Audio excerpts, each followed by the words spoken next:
आज का हमारा टॉपिक है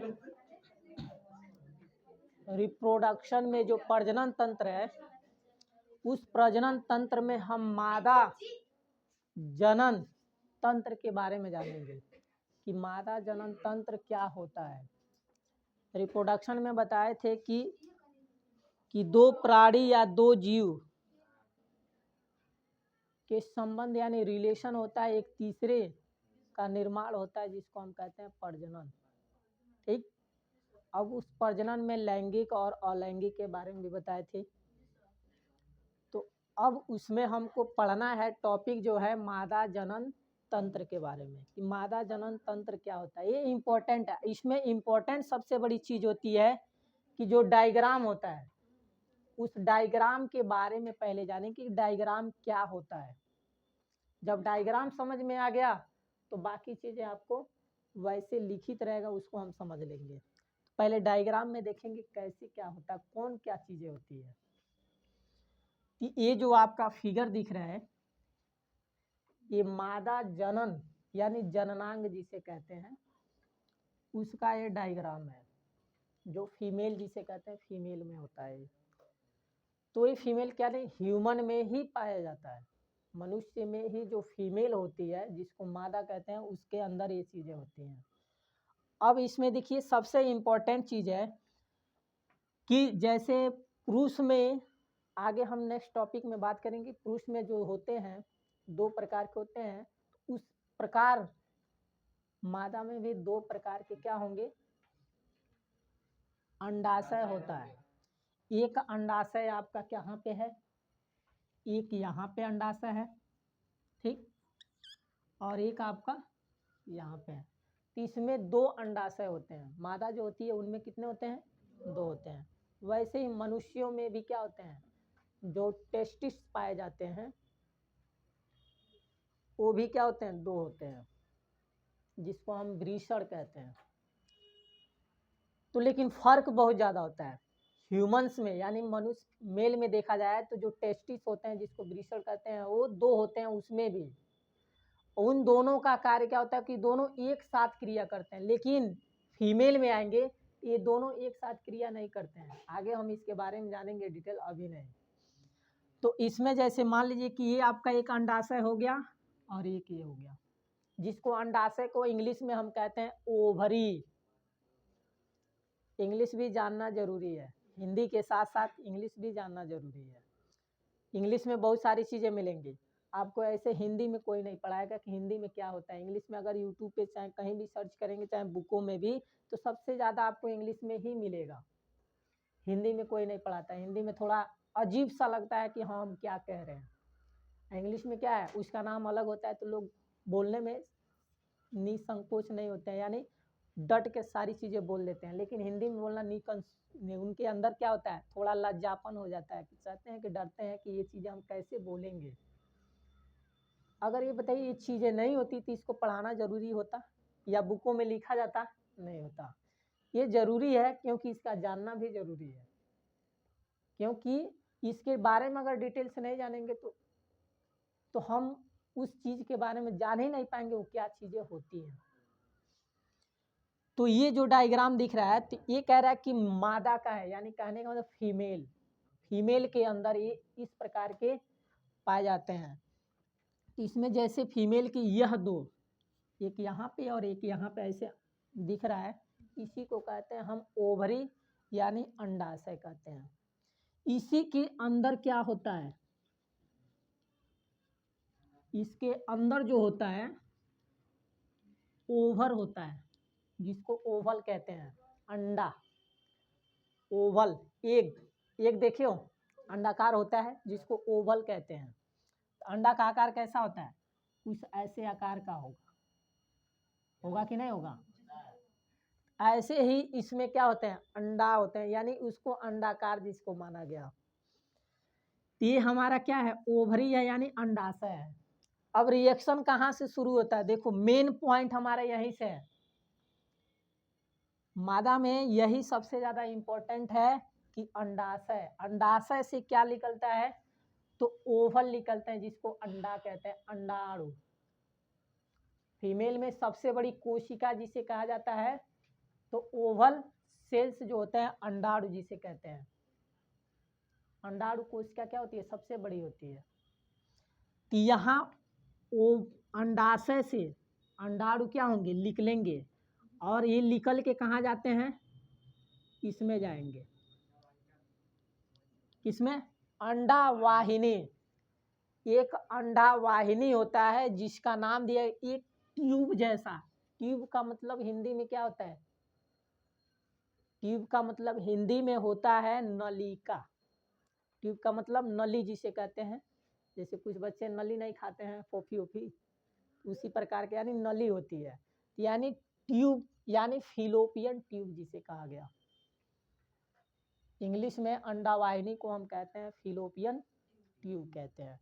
इसको एफ से डिनोट किया गया है कि एफ से मतलब फिलोपियन, टी से मतलब ट्यूब, यानी फिलोपियन ट्यूब को अंडा वाहिनी कहते हैं। ठीक, अब यहाँ से अगर अंडाणु निकलता है तो यहाँ पे जाएगा, एक ये भी है इधर भी है, तो इधर भी निकलेगा कि नहीं निकलेगा, निकलेगा ना। तो ये फिलोपियन ट्यूब में ही जाएगा, ये नहीं कि हाँ कहीं और जाएगा। अब ये फिलोपियन ट्यूब में तो आ जाता है, लेकिन इसके बाद वो बाहर नहीं जा पाता है, क्योंकि यहाँ से यहीं तक आएगा, अब इसके बाद इधर नहीं जा पाता है। क्यों नहीं जाता है, क्योंकि इसके अंदर माइट्रोकांडिया जिसे कहते हैं, माइट्रोकांडिया नहीं होती है इसके अंदर, यानी अंडाणु में माइट्रोकांडिया नहीं होती है, जिसके कारण वो आगे की तरफ गति नहीं कर पाते हैं।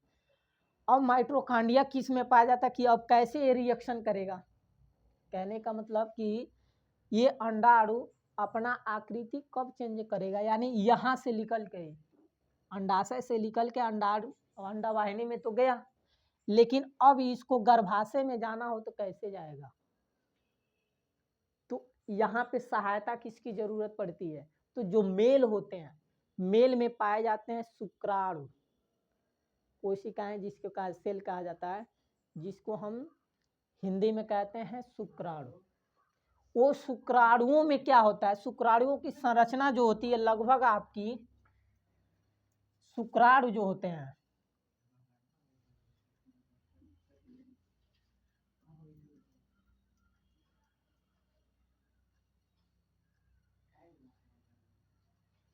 कुछ आकृति कुछ ऐसे ही होती है शुक्राणुओं की।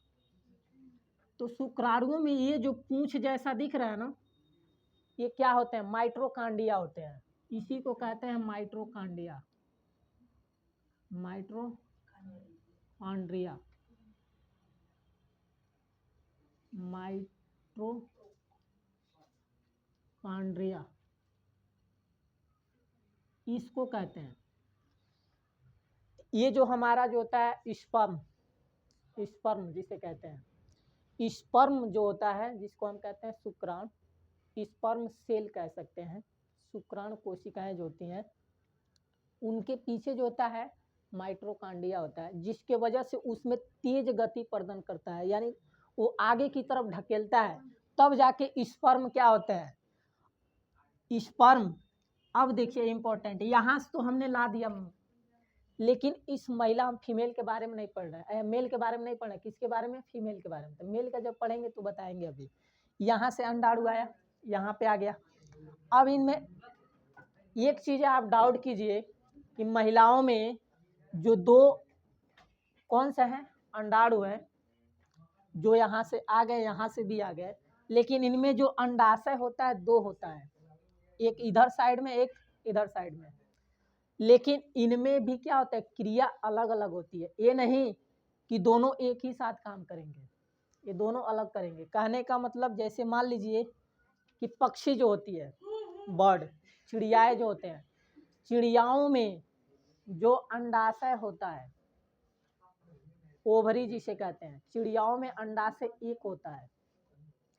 खास करके जो बर्ड होते हैं, चिड़ियाएँ जिन्हें कहते हैं, उनमें जो अंडाशय होता है एक ही होता है, उसमें दो नहीं होते हैं। लेकिन फीमेल्स में कितने होते हैं, दो होते हैं। अब इन दोनों में क्रिया क्या होती है, अलग अलग होती है, दोनों एक साथ काम नहीं करेंगे। दोनों एक साथ काम कभी नहीं कर सकते। मान लीजिए अगले महीने, जैसे मान लीजिए जनवरी में काम किया, जैसे मान लीजिए ये दूसरा नंबर है, अगर ये जनवरी में काम कर रहा है, सपोज इसको 1 नंबर मान लीजिए और इसको हमने 2 नंबर मान लिया।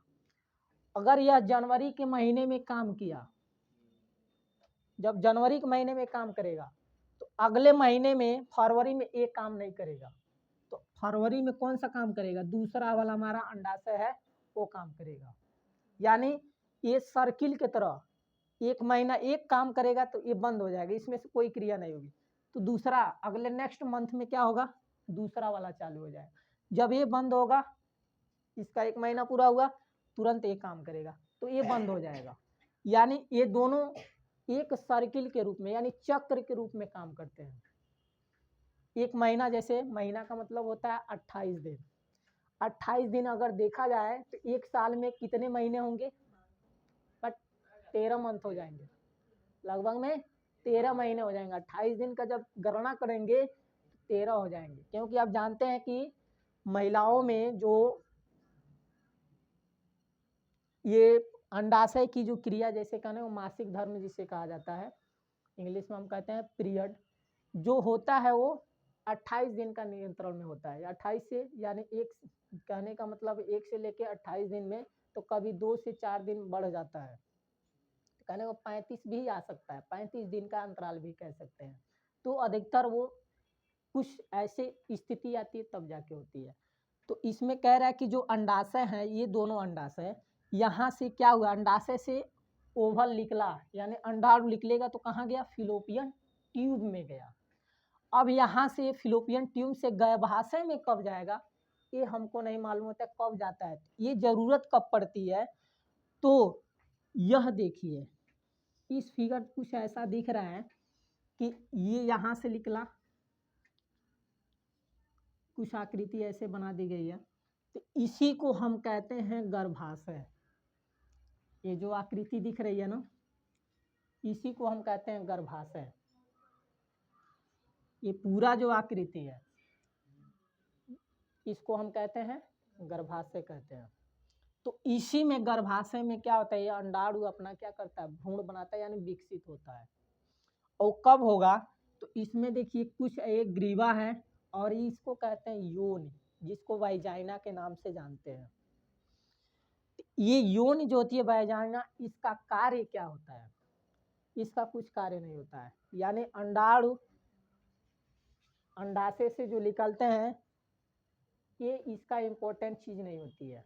हमारा इम्पोर्टेंट चीज जो है या अंडाशय है और गर्भाशय है और फिलोपियन ट्यूब है। तो सबसे ज़्यादा इम्पोर्टेंट जो है फिलोपियन ट्यूब में ही वो क्रियाएं होती हैं। तो ये किसके माध्यम से होता है, तो योनि के माध्यम से, यानी वाइजाइना जो होती है उसके माध्यम से होता है। ये नहीं कि ये क्रिया कराती है, इससे कोई मतलब नहीं है। इसका मतलब जैसे होता है कि पुरुष हो चाहे महिला हो, तो जिसमें कहते हैं कि ज़्यादा हम वाटर पीते हैं तो वाटर पीने के बाद वो जब निगलेक्ट होता है तो उसको निकालने का जो होता है, जिसको हम कहते हैं एक ट्यूब होता है, नली होती है, मेल्स हो चाहे फीमेल्स हो, दोनों में क्या होते हैं एक ट्यूब पाए जाते हैं जिसको हम कहते हैं मूत्राशय। तो मूत्राशय के थ्रू, यानी यही योनि है जो इसके थ्रू वो बाहर की तरफ निगलेक्ट होता है, निकलता है। तो इसके थ्रू कब क्रियाएं होती हैं कि जैसे कहने का मतलब कि मेल्स के जो शुक्राणु होते हैं वो इस योनि के माध्यम से कहाँ जाएंगे, यूट्रस में जाएंगे। और यूट्रस के माध्यम से, क्योंकि उसमें जो यूट्रस ये बताएं कि माइट्रोकांडिया होती है, वो क्या करता है आगे की तरफ धकेलने का काम करता है। तो ये क्या करेगा, एक ऐसे जाएगा, कहने का मतलब कि यहाँ से यूट्रस जब स्पर्म जाएंगे तो इधर भी जाएगा, इधर भी जाएगा और इधर भी जाएगा, तीनों टाइप में जाएगा, तीनों भाग में जाएगा। अब जो मनुष्यों के जो स्पर्म होते हैं उसमें 7 ml में, कहने का मतलब कि जो 7 होता है, 7 ml में लगभग 20 लाख क्या होते हैं, शुक्राणु होते हैं। 7 ml में 20 लाख शुक्राणु होते हैं और उस 20 लाख शुक्राणुओं में केवल एक ही शुक्राणु का मान्य होता है। एक ही शुक्राणु जो होता है वो फीमेल्स के जो अंडाणु है ओवल है उससे क्या करता है, निषेचन करता है। निषेचन का मतलब होता है फर्टिलाइजेशन। फर्टिलाइजेशन होती है, कहाँ होती है? अब मैंने आपसे क्वेश्चन पूछा कि जो फर्टिलाइजेशन होता है वो कहाँ पे होता है? अंडाशय में होता है कि गर्भाशय में होता है कि फिलोपियन ट्यूब में होता है? कहाँ पे होता है? फिलोपियन ट्यूब में होता है, क्योंकि अंडाशय से तो अंडाणु निकला, गर्भाशय में तो जा नहीं पाएगा, जाहिर से ये कहाँ पे गया? Fallopian tube. अब मनुष्य का यानी फीमेल मेल्स का जो स्पर्म होते हैं वो स्पर्म क्या होते हैं? इधर भी जाएंगे, सीधा भी जा सकते हैं और इधर भी जा सकते हैं। तो जो सीधा गया वो डेड हो जाएगा, यानी उसकी मृत्यु हो जाएगी। कब? लगभग 8 मिनट तक कार्य करते हैं। 8 मिनट के बाद वो क्या हो जाएंगे? मृत्यु हो जाएगी उसकी। इधर गया, इधर भी जा सकता है, इधर भी जा सकता है। यही इंपॉर्टेंट चीज मैं बताना चाहता था कि महिलाओं में जो अंडाशय है वो दोनों एक साथ क्रिया नहीं करते हैं, अलग अलग करते हैं। जब एक अंडाशय काम करेगा तो दूसरा क्या रहेगा? बंद रहेगा। तो मान लीजिए कि ये वाला काम कर रहा है, ठीक, ये कार्यरत है। इधर वाला अभी हम तो जान नहीं रहे हैं कि इधर वाला काम करेगा, लेकिन आपको मालूम है कि ये ज्ञात होना चाहिए कि एक काम करेगा तो दूसरा बंद रहेगा, उसका कोई रिएक्शन नहीं होगा। तो इधर शुक्राणु भी जाएंगे, इधर भी जाएंगे, तो ये डायरेक्ट जो गया वो तो वैसे ही मर जाएगा, उसकी डेड हो जाएगी। इधर गया तो इधर वाला बंद है, इधर से अंडाणु जाएंगे नहीं। और जब जाएंगे नहीं तो ये भी क्या होगा? 7 से 8 मिनट में इसकी भी मृत्यु हो जाएगी। बस यहाँ से जो स्पर्म निकलेंगे इस फिलोपियन ट्यूब के अंदर जाएंगे तो यहाँ पे हमारा मौजूद क्या है? फीमेल्स का अंडाणु। वो अंडा से क्या करेगा? फर्टिलाइजेशन करेगा। फर्टिलाइजेशन का मतलब होता है निषेचन। तो इससे जब निषेचन क्रिया करेगा तो वहां पे क्या बनेगा? जो अंडाणु और शुक्राणु आपस में रिएक्शन करते हैं तो फर्टिलाइजेशन जिसे कहते हैं निषेचन। तो निषेचन क्रिया हुई। अब यहाँ पे धीरे धीरे वह फिलोपियन ट्यूब से निषेचित होकर धीरे धीरे कहाँ जाएगा? गर्भाशय में प्रवेश करेगा। और गर्भाशय में जाएगा तो ये नहीं कि डायरेक्ट गर्भाशय में ही पहुंच गया, वो कहाँ जाएगा? ये कुछ वाल्स होते हैं जिसको दीवाल्स कहते हैं, तो इसके अंदर सबसे ज्यादा, जैसे आपको गाढ़ा सा दिखाई दे रहा है, ठीक, हम फिगर जो बनाए हैं इसमें गाढ़ा सा जो दिखाई दे रहा है फिल किया गया है, इसमें सबसे ज्यादा ब्लड का क्या होता है? सर्कुलेशन। ब्लड सबसे ज्यादा इसमें फिलिप होते हैं, यानी बहुत ज्यादा ब्लड जो होते हैं इसी में बनते हैं। तो यहाँ पे धीरे धीरे धीरे धीरे धीरे धीरे उसका क्या होगा? भ्रूण जोन बनेंगे जिसको अंडा आकार हो जाता है। तो अंडा आकार यानी गेंद जैसी आकृति होती है, धीरे धीरे धीरे धीरे वो क्या होगा? बड़ा होगा। तो भ्रूण का निर्माण जिसे हम कहते हैं भ्रूण कहते हैं, यानी बच्चा जन्म लेता है, धीरे धीरे उसका क्या होता है? निर्माण हो जाता है। तो इम्पोर्टेंट यही था कि जब एक काम करेगा तो दूसरा नहीं करेगा, जब ये काम करेगा तो ये वाला नहीं करेगा, यानी एक चक्र के रूप में काम करते हैं। एक महीना ये तो दूसरे महीना में वो वाला, अगर एक महीना इसका पूरा हुआ तब ये काम करेगा, यानी एक साथ काम नहीं करते हैं। लेकिन वही मनुष्य में आएंगे यानी मेल्स में, तो मेल्स में क्या होता है? वो दोनों के दोनों जो वृषण होते हैं, जैसे महिला में हुआ तो वैसे पुरुष में भी, तो वो दोनों एक साथ काम करते हैं, लेकिन फीमेल्स में अलग अलग होता है। एक बार एक काम करेगा तो दूसरा बंद रहेगा, दूसरा चालू है तो पहला बंद रहेगा। यानी मेल्स में क्या है? दोनों एक साथ करते हैं, लेकिन फीमेल्स में अलग अलग करते हैं। अब क्या है कि वो फिगर था, डायग्राम हमारा था कि क्या था फीमेल्स में। अब उसी चीज के बारे में यहाँ पे हमको पढ़ना क्या है कि जैसे अंडाशय दिया है, अंडाशय बताया कि मादा जनन कोशिका या अंड कोशिका का निर्माण तथा कुछ हार्मोन का उत्पादन अंडाशय में होता है। हार्मोन्स क्या होते हैं? हार्मोन्स का मतलब कि जैसे हमारे शरीर के अंदर हार्मोन्स मनुष्य में होता है, तो जिसके कारण क्या होते हैं, दाढ़ी मूछ ये सब निकलने लगते हैं ज़्यादा हार्मोन्स की कमी से। लेकिन महिलाओं में क्या होता है, कम होने के कारण एक चीज़ें नहीं होती। जिस महिला में ज़्यादा होता है तो कभी कभी देखते होंगे किसी महिला के क्या होते हैं, मूछ वूछ निकल जाते हैं, कुछ महिला को दाढ़ियाँ भी निकल जाती है, तो हार्मोन्स से ही है। तो लेकिन मेल्स में क्या होता है, सबसे ज़्यादा होता है। तो हार्मोन्स जो बन रहा है वही हमारा वृषण में, मेल्स में वृषण में, और यहाँ कहाँ बन रहा है, हाँ, तो ये अंडाशय। अब देखिए इसमें एक क्वेश्चन क्या है कि कहने का मतलब हमने तो ये पढ़ लिया, लेकिन पूछ दिया मनुष्यों में जो हार्मोन्स वो स्पर्म जो बन रहा था कहाँ पे बन रहा था, वृषण में बनेगा, लेकिन इसमें कहाँ बन रहा है, अंडाशय में।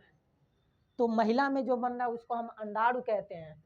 वो अंडाणु कहाँ जाते हैं, फिलोपियन ट्यूब, जिसे कहते हैं अंडा वाहिनी। यहाँ तक तो आ जाएंगे, लेकिन इसको गर्भाशय तक लाने में कौन काम करता है, मेल्स का। मेल का जो स्पर्म होता है जिसको हम सेक्सुअल कॉन्टेंट यानी जो सेक्स सेल्स होते हैं, कहने का मतलब तो शुक्राणु, उसके थ्रू ये अंडाणु क्या होते हैं, गर्भाशय में जाते हैं। अब डायरेक्ट गर्भाशय में नहीं जाएंगे, ये जो है इस पे आएंगे। तो इसमें सबसे ज्यादा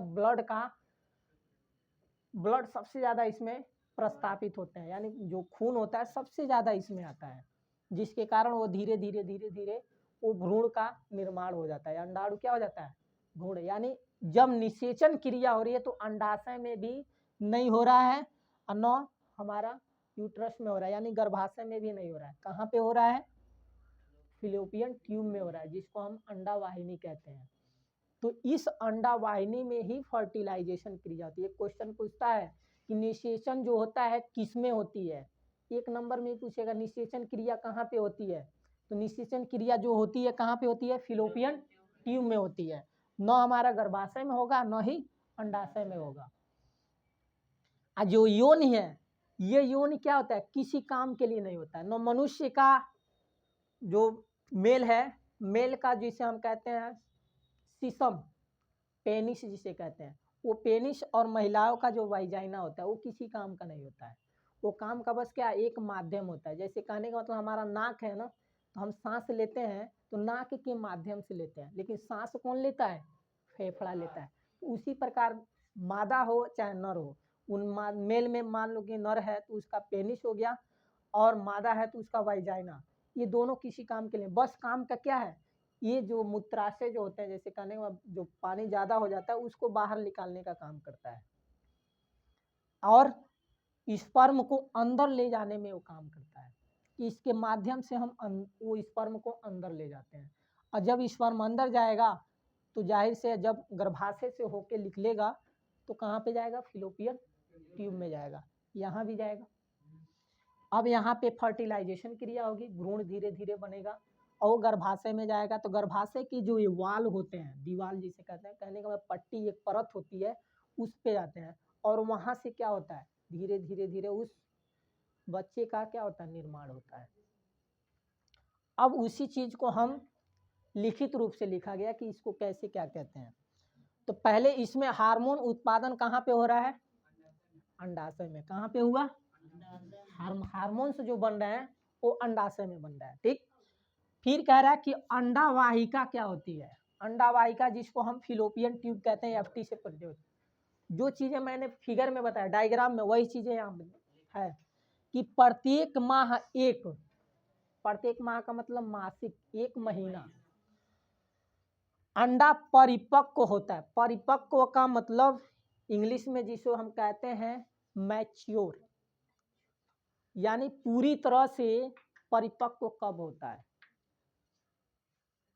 अंडाशय जैसे कहने का मतलब कि एक बच्चा अगर मेल जन्मे तो वो अलग चीज है, लेकिन हम फीमेल कह रहे हैं कि अगर एक फीमेल बच्चे का निर्माण होता है तो उसमें भी क्या होता है, अंडाशय होता है, लेकिन वो परिपक्व नहीं होता है, मैच्योर नहीं होता है। वो मैच्योर कब होता है कि जब उसकी उम्र यानी आयु जब 13 से 14 से या 15 16 साल की जब होते हैं, तब उनमें ये जो अंडाशय होता है वो क्या हो जाता है, मैच्योर हो जाता है, यानी परिपक्व होता है। छोटा है तब तक नहीं होगा, छोटा रहेगा तब भी उसके अंदर ये अंडाशय होंगे, लेकिन वो मैच्योर नहीं होते हैं। परिपक्व कब होंगे, जब उसका उम्र यानी आयु जब बढ़ती जाएगी, जब 12, 13, 14, 15, 16 साल के होंगे, तब जाके वो पूरी तरह से मैच्योर हो जाता है। तब वो अंडाशय से निकल के फिलोपियन ट्यूब में जाने लगते हैं। अगर कम उम्र के हैं तब तक तो क्रियाएं नहीं होंगी, जब तक वो 16-17 साल के नहीं होंगे तब तक वो नई क्रियाएं होती हैं। तो वही कह रहा है कि उसके बाद से परिपक्व होता है और अंडा वाहिका द्वारा, यानी फिलोपियन ट्यूब जिसे कहते हैं अंडा वाहिका, उसके द्वारा यह अंडा कोशिका को गर्भाशय तक लाया जाता है। यानी अंडा कोशिका जो होती है, जैसे अंडाशय से निकला, उस अंडा कोशिका को स्पर्म क्या करता है, जब यहाँ पे फर्टिलाइजेशन होगा तब जाके उसको गर्भाशय तक लाने का काम करता है। फिर कह रहा है गर्भाशय तक तो आगे, तो अब गर्भाशय क्या होता है, अब गर्भाशय के बारे में जानना जरूरी है। तो गर्भाशय बता रहा है कि दोनों अंडा वाहिकाएं संयुक्त होकर, ये दोनों के दोनों एक साथ मिलके एक लचीली थैली नुमा संरचना बनाती है। ये देखिए, कहने का मतलब एक लचीली जैसी क्या बन रही है, थैली नुमा एक क्या बना रही है, संरचना बना रही है, आकृति बनाती है। यही तो आपका है। अब कह रहा है कि जिससे गर्भाशय कहते हैं, यानी उसी को हम क्या कहते हैं, गर्भाशय कहते हैं। यहाँ से आया तो ये हमारा पूरा क्या हो गया, इसको और इसको हम क्या कहेंगे, गर्भाशय कहेंगे। अब कह रहा है वो गर्भाशय में तो आया, लेकिन ये क्रिया कैसे हुई, किसके कारण हुई, तो कह रहा है कि मैथ्यून के शुक्राणु योनि मार्ग में स्थापित हो जाते हैं। अब मैथ्यून क्या है, मैथ्यून जो है, कहने का मतलब कि एक सेक्स रिलेशन जो होता है, चाहे मनुष्य में ही होता है और एनिमल्स में भी होते हैं। तो जब वो सेक्सुअल रिलेशन में जब आते हैं, यानी उस क्रिया के कारण जो मेल के स्पर्म जो होते हैं, शुक्राणु जो होते हैं, वो कह रहा है कि योनि के माध्यम से उसको अंदर ले जाया जाता है। फिर उसके बाद से जहाँ से वे ऊपर अंडा वाहिका तक जाते हैं, यहाँ तक तो आया। अब उसके बाद से इसको कहाँ ले गया, अंडा वाहिका जिसे हम कहते हैं फिलोपियन ट्यूब, जहाँ पे फीमेल के क्या होते हैं, अंडाणु होते हैं, वहाँ जाते हैं। ठीक, उसके माध्यम से वहाँ पे कह रहा है कि वहाँ पे निषेचित होता है, फर्टिलाइजेशन होता है, जो हमने फिगर में पहले भी बताया। तो फर्टिलाइजेशन होगा और वहाँ से अंडा विभाजित होकर कोशिकाओं की गेंद जैसी संरचना या भ्रूण बनाता है। भ्रूण जिसे कहते हैं, जैसे डॉक्टर बताते हैं कि अब जो बच्चा धीरे धीरे क्या हुआ, जन्म लेने लगा। ठीक, यानी पहले कोई, मान लीजिए कि यहाँ जब तक स्पर्म नहीं जाएगा तब तक कोई क्रिया नहीं होगी, जब तक स्पर्म नहीं जाएगा तब तक ये क्रिया नहीं। शुक्राणु जब तक अंडाणु से रिलेशन नहीं बनाएंगे तब तक निषेचन क्रिया हो ही नहीं सकती। तो जब शुक्राणु जाते हैं तब जाके अंडाणु क्या होता है, उससे रिएक्शन करता है, तब जाके निषेचित, यानी उसी को निषेचन क्रिया कहते हैं, यानी फर्टिलाइजेशन कहते हैं, कि अब धीरे धीरे वो बच्चा जन्म लेने लगा। उसके बाद से कह रहा है कि उसकी संरचना बता रहा है कि गेंद जैसा, यानी एक छोटा सा गेंद जो होगा, जैसे कहने का मतलब ऐसे आकार का बनने लगता है। वो बनता कहाँ है, यही जो वाल्स होते हैं इसी में। ठीक, इसी में वो सबसे ज़्यादा, क्योंकि ब्लड का सबसे ज़्यादा यहीं पे होता है, ब्लड सबसे ज़्यादा प्रस्तापित कहाँ होते हैं, इसी वाल्स में होते हैं। अब बताइए कि एक क्वेश्चन, जैसे मान लीजिए कि भ्रूण तो बन गया, लेकिन भ्रूण को कुछ खाने पीने के लिए चाहिए कि नहीं चाहिए, हवा पीकर तो जीवित नहीं रहेगा। तो वो क्या होता है, इसी के माध्यम से वो चीज़ें उसको मिलती हैं, खाने पीने की जो भी चीज़ें हैं वो ब्लड में ही तो मिलेगा। हम जो भोजन खाते हैं अब ब्लड के थ्रू वो अन्य कोशिकाओं में न जाए तो क्या उस कोशिका को कुछ मिल सकता है? नहीं मिलेगा। इसमें सबसे ज़्यादा ब्लड होते हैं, सबसे ज़्यादा ब्लड मादा में सबसे ज़्यादा ब्लड इसी वाल्स में होते हैं, परत जिसे कहते हैं। तो अब कह रहा है कि और भ्रूण गर्भाशय में स्थापित हो जाता है, जहां से लगातार विभाजित होकर वृद्धि करता है। जब गर्भाशय में स्थापित हो गया तब धीरे धीरे धीरे धीरे वो क्या करता है? वृद्धि करने लगता है। पहले छोटा था, धीरे धीरे धीरे धीरे बढ़ने लगता है। और गर्भाशय प्रतिमा भ्रूण को ग्रहण करने और पोषण करता है और प्रवाह भी बढ़ जाता है। अब देखिए क्वेश्चन एक इम्पोर्टेंट है यहाँ पे कि गर्भाशय में जो भ्रूण बनने की क्रिया है वो प्रतिमा होती है। हरदमेता तो कहने का मतलब हमेशा ये क्रिया तो होती है, लेकिन निषेचन क्रिया क्या हरदमेशा होती है? नहीं होती है। लेकिन यह जो अंडाणु जो बनने की क्रिया है वो प्रतिमा होता है, हर महीने होता है। एक महीने एक काम किया तो दूसरे महीने ये काम करेगा, तो उस महीने ये बंद रहेगा, नेक्स्ट में तो ये काम करेगा। तो ये हरदमेशा होता है, भले से फर्टिलाइजेशन क्रिया हो या न हो, लेकिन ये बनना जरूरी है, हर मंथ में होता है। ये महिलाओं में अधिकतर यही होता है कि वो हर मंथ में, यानी जिसको हम चक्र के नाम से जानते हैं, चक्र कहते हैं, उसी चीज को आगे हम पढ़ाने वाले थे। इतना केवल था ये। अब इसमें कह रहा है कि कहने का अर्थ यही है कि जब इसमें ये अंडाणु निकल रहे हैं, स्पर्म न जाए, तो क्या निषेचन क्रिया हो सकती है? नहीं होगी, क्योंकि उसको निषेचन क्रिया करने के लिए स्पर्म की जरूरत पड़ती है, तभी जाके वह भ्रूण का निर्माण होता है।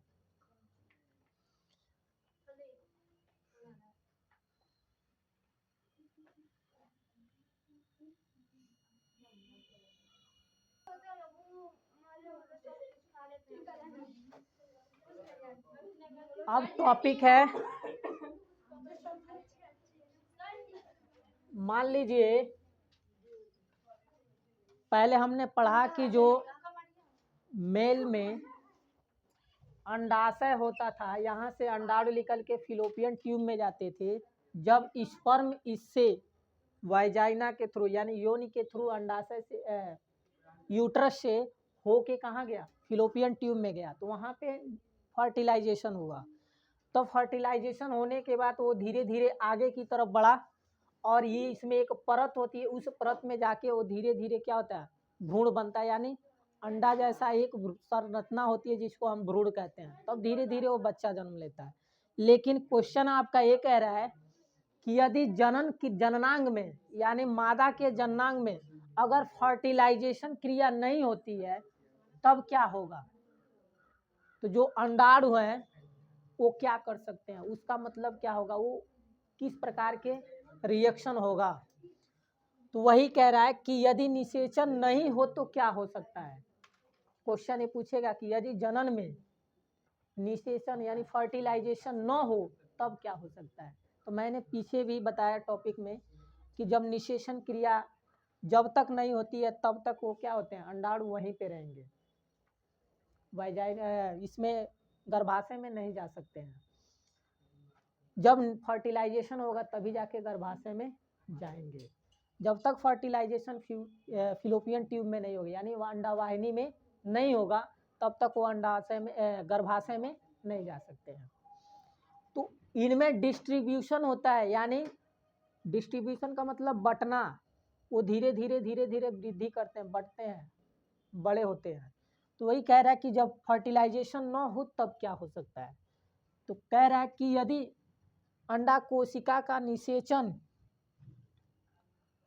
होता है तो वह लगभग नहीं होता है, कहने को होता नहीं होता है, तो लगभग में 1 दिन तक वह जीवित रहते हैं। यानी जो अंडाणु होते हैं, यहाँ पे अंडाशय से अंडाणु जो निकलते हैं वो फिलोपियन ट्यूब में जाते हैं। फिलोपियन ट्यूब में जब फर्टिलाइजेशन क्रिया नहीं होगी तो लगभग में कह रहा है कि 1 दिन तक ही जीवित रहेंगे। उनकी जो जीवन काल आयु जो होती है 1 दिन तक होता है। हम जानते हैं कि एक सर्किल क्रिया है कि लगातार ये चलती रहती है, जिसको हम चक्र कहते हैं। तो वह 1 दिन तक ही जीवित रहेगा। और जीवित रहने के बाद वो क्या होता है, तो कह रहा है कि 1 दिन जीवित रहने के बाद निषेचन नहीं होने की अवस्था में, जब निषेचन नहीं होता, फर्टिलाइजेशन नहीं होती है, तब कह रहा है कि इस परत की आवश्यकता नहीं होती है। यानी ये जो परत है इसमें जो बन रहा है इसकी कोई आवश्यकता नहीं होती है, यानी ये काम ही नहीं करेगा, क्योंकि फर्टिलाइजेशन नहीं होगा तब ये काम क्रिया नहीं करेगा, इसमें भ्रूण बन ही नहीं सकता। तब क्या कह रहा है कि यह परत धीरे धीरे टूटकर, यानी जो अंडाशय जो होते हैं वो अंडाशय कह रहा है कि धीरे धीरे टूटकर, और वो टूटते हैं तो किसके थ्रू निकलते हैं, जो ब्लड होता है रुधिर जिसे कहते हैं, हिंदी में ब्लड को हम क्या कहते हैं, रुधिर कहते हैं, यानी रुधिर या म्यूकस, जिसको हम म्यूकस कहते हैं, वो म्यूकस के थ्रू कह रहा है कि म्यूकस के रूप में निष्कासित हो जाता है, यानी बाहर की तरफ निकल जाते हैं। तो जिसको हम समय जो अवधि माना गया कब, 1 महीने का, यहाँ पे इम्पोर्टेंट जो है आपका 1 महीने का समय लग जाता है। यह म्यूकस जो निकलता है लगभग 1 महीने का समय लग जाता है, जब तक फर्टिलाइजेशन नहीं होगा। फर्टिलाइजेशन तो वो समय समय पे कब होता है, जब नर और मादा जब आपस में रिलेशन जब करते हैं तब जाकर वहाँ पे फर्टिलाइजेशन क्रिया होती है। लेकिन ये जो अंडाणु है बार बार ये सर्किल क्रिया हो रही है, हर महीने में होती है। ये इम्पोर्टेंट होता है कि हर मासिक महीने में इसका क्रिया होना है, एक बंद रहेगा तो दूसरा चालू रहेगा, दूसरा बंद होगा तो पहला चालू हो जाएगा, यानी दोनों 1-1 महीने के अंतराल पे चलते रहते हैं, भले से फर्टिलाइजेशन क्रिया हो या न हो। जब फर्टिलाइजेशन क्रिया हो जाती है तब ये काम करना बंद कर देते हैं, यानी वो रुक जाता है, तब ये दोनों क्रिया नहीं करेंगे। फर्टिलाइजेशन जैसे हुआ तो दोनों के दोनों काम करना बंद कर देंगे। यही इम्पोर्टेंट था इसमें कि फर्टिलाइजेशन नहीं होगा तो ये बार बार एक क्रिया चलती रहेगी, और जब फर्टिलाइजेशन होगा तो ये क्रिया क्या हो जाएगी, बंद हो जाती है। तो वही कह रहा है कि जब फर्टिलाइजेशन नहीं होता है तो कह रहा है कि रुधिर के माध्यम से, यानी ब्लड या म्यूकस जिसे कहते हैं, उसके रूप में वो बाहर किसके थ्रू निकल जाते हैं, इस योनि के माध्यम से बाहर की तरफ निष्कासित हो जाते हैं। फिर कह रहा है इसे साइकिल क्रिया यानी एक चक्र के रूप में मानते हैं, कि जैसे मान लीजिए बारिश होती है, पानी नीचे आता है, फिर जमीन से क्या होता है, ऊपर जाता है, यानी ये सर्किल क्रिया चल रही है। तो वैसे ये भी मासिक धर्म के रूप में, यानी 1 महीने के अंतराल में ये क्रियाएं होती रहती, 1 महीना ये काम किया तो दूसरे महीना हो, फिर ये लगातार क्रिया होती रहती है, भले से फर्टिलाइजेशन हो या न हो। लेकिन जैसे फर्टिलाइजेशन होगा तब ये क्रिया बंद हो जाएगी, जब तक फर्टिलाइजेशन नहीं होता है तब तक ये चलता रहता है। अब कह रहा है कि जिसको कह रहा है कि 1 महीने का समय, ये इम्पोर्टेंट था कि लगभग ये कितने समय लगा रहा है, 1 महीने का समय लग जाता है, जिसको हम ऋतुस्राव के नाम से भी नाम याद कर लीजिएगा। ऋतुस्राव भी कह सकते हैं, रजोधर्म कह सकते हैं, जिसको हम सामान्य भाषा में कहते हैं पीरियड्स, यानी मासिक धर्म, जिसको हम कहते हैं मासिक धर्म कहते हैं। अब कह रहा है इसका समय लगभग बता रहा है कि 2 से 8 दिनों तक ही होता है। इसमें जो क्रिया हो रही है, जो मासिक धर्म, जो महीना का सर्किल चक्र जो चल रहा है, किसका, अंडाशय का, वो महीने के 2 से लेके 8 दिनों तक ये क्रिया होती है। अगर 2 से कम हुआ तब तो समझ जाइए उसके लिए परेशानी होगी, तब वो डॉक्टर से सलाह लेना पड़ता है, दिखाना पड़ता है। अगर 2 से अधिक दिन हो सकता है, 2 से कम नहीं होना चाहिए, 2 से अधिक दिन रहेगा तब जाके सही क्रिया है। अगर 2 से कम दिन हुआ तब तो उसको डॉक्टर से दिखाना ही पड़ेगा। तो इसमें जो क्रिया कह रहा है कि 8 दिन तक ही लग रहा है, 8 दिन तक लग जाता है। किसी किसी में कभी ये क्रियाएं 4 से 5 दिन हो जाती हैं, 2 से 6 दिन होती हैं, ज़्यादा से ज़्यादा 8 दिन तक होता है, या तो 4 से 5 दिन, नहीं तो ज़्यादा से ज़्यादा 8 दिन। तो ये क्रिया कब कब हो रही है? जब तक फर्टिलाइजेशन नहीं होता है तब तक, और जैसे फर्टिलाइजेशन हुआ तब क्रिया करना बंद कर देता है। तो इतना हमारा था किसके बारे में? मादा जनन तंत्र के बारे में। ये जो टॉपिक था आपका, जब फर्टिलाइजेशन क्रिया नहीं हो रही थी, अब फर्टिलाइजेशन क्रिया होगी तब जाके हमारा मादा के अंदर जो गर्भाशय होते हैं उसमें भ्रूण बनना शुरू हो जाता है। तो इस टॉपिक को आप लोग याद कर लीजिएगा। और इस टॉपिक में बढ़िया से बढ़िया डिटेल में हम लोग पढ़े हैं कि इसका मतलब क्या होता है और इसको हम कैसे समझे हैं, फिगर के द्वारा और लिखित में भी हम समझ लिए हैं। तो घर जाइएगा तो वीडियो को लाइक भी कीजिएगा। अब लाइक करने का मतलब है ना, सब्सक्राइब भी कीजिए, लाइक भी कीजिए और शेयर भी कीजिए, और कमेंट भी करना जरूरी है।